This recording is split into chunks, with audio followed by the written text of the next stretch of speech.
Well, every year, the New York Times releases a list of America's best restaurants. And this year, one Idaho restaurant made the list, Amano. I sat down with the co-owner about what an accomplishment like this means to them.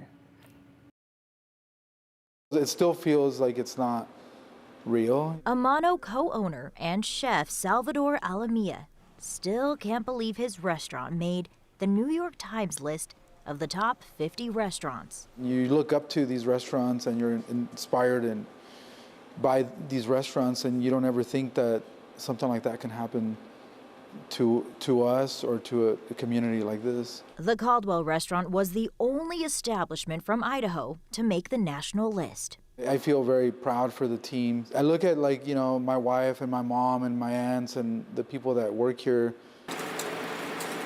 and it's all of their hard work that has led to this moment. A moment that began long before Salvador and his wife Becca opened their doors in 2019. I was born in Michoacan, Mexico, and my parents brought me to the U.S. when I was about 4 or 5.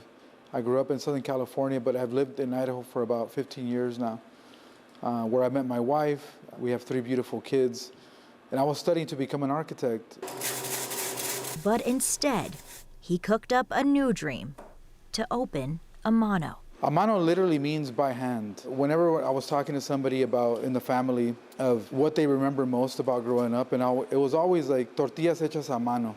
So a homemade tortilla with some salsa. So something very simple, but made with love and by hand. But it wasn't easy. Salvador says his journey in the restaurant business started with washing dishes before he even began cooking. There was moments where you feel like defeated, you know, and you lose track of the dream. I always had people around me, like my wife, that was always like, hey, what about that restaurant that you wanted to open? Let's talk about that. This thing is not about me, you know. Yes, like I had this dream to open up the restaurant, but it's always people around me that are continuously pushing this dream forward. A dream turned into a reality by hand. Amano. And Salvador was actually a finalist for a James Beard Award earlier this year, and we asked him if he had any advice for young chefs out there. He said, keep fighting for your dream and surround yourself with people who will keep supporting you. Congratulations again.